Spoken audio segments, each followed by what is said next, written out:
चतुराई। एक राजा था, उसका नाम महिपाल सिंह था। वह बड़ा दयालु और धर्मात्मा था। प्रजा बड़ी सुखी थी। राज्य धन से भरा पूरा था। वह घुड़साल में सभी नस्ल के घोड़ों की तन, मन, धन से रक्षा करता था। हर सावन माह में वह घुड़दौड़ कराता। उस घुड़दौड़ में बहुत से राज्यों के सभी घोड़े भाग लेते थे, चाहे उन घोड़ों के स्वामी गरीब हो या अमीर। इधर 2 बरस से राजा के घोड़े हार रहे थे। इस हार से राजा बड़ा दुखी था। उसकी रातों की नींद और दिन का चैन चला गया था। चारों ओर अपयश हो रहा था, पर राजा की समझ में यह बात नहीं आ रही थी कि इसका कारण क्या है। उसके घोड़े अच्छी नस्ल के थे। उन्हें दाना पानी के अलावा दूध भी दिया जाता था। दूध के साथ साथ घी और ताकत देने वाले मसाले भी। राजा ने एक दिन सभा बुलवाई। सभा में राजा के सारे अधिकारीगण इकट्ठे हुए। दीवान, मंत्री, सेनापति, अश्वरक्षक, छोटा राजकुमार पुनीत सिंह भी। राजा ने उन सभी से कहा, सावन का महीना आ रहा है। सदा की तरह इस बार भी घुड़दौड़ होगी। मुझे पता चला है कि हमारे घोड़ों की ताकत बढ़ने के बजाय दिन प्रतिदिन घट रही है। ये बड़े दैख की बात है। घोड़े की निगरानी करने वाला बोला, महाराज, मैं क्षमा चाहता हूँ। घोड़ों की देख रेख मैं स्वयं करता हूँ।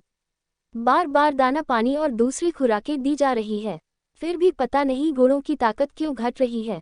दीवान ने सुझाव दिया, पशु की देखभाल करने वाले वैद्यराज जी को बुलाकर उनकी जांच कराई जाए, शायद कोई रोग हो। दीवान की बात सबकी समझ में आ गई। वैद्य को बुलाया गया। उसने सब तरह देखभाल करके कहा, घोड़ों में कोई रोग नहीं है। उद्धरण चिन्ह। फिर, महाराज, घोड़ों की हालत में कुछ कहा नहीं जा रहा, लेकिन घोड़ों की क्षमता कम हो रही है। पुनीत सिंह बड़ा ही चतुर और गुणी था। उसने 14-15 वर्ष की उम्र में ही कई विद्याओं को पढ़ लिया था।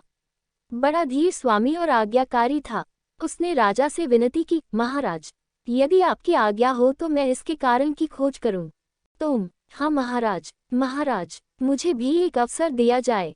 अवश्य दिया जाएगा। उद्धरण चिन्ह। पुनीत ने महाराज के चरण छुए और सभा से विसर्जित हो गया। दूसरे दिन वह अकेला ही घुड़साल में आ गया। उसने घोड़ों को बड़ी चतुराई से देखा। घोड़ों की जानकारी उसे थी ही। देखकर उसने अनुमान लगाया कि ये असली नस्ल के घोड़े हैं। फिर वो उनके निगरानीदारों से मिला।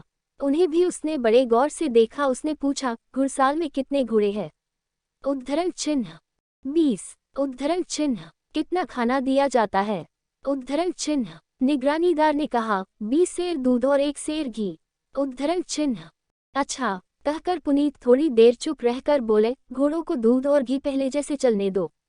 उद्धरण चिन्ह। जो हुक्म। उद्धरण चिन्ह। पुनीत चला आया। दूसरे दिन वह फिर गौशाला में गया और निगरानीदारों के बड़े अधिकारी से बोला, तुम्हारे पास कितने आदमी हैं?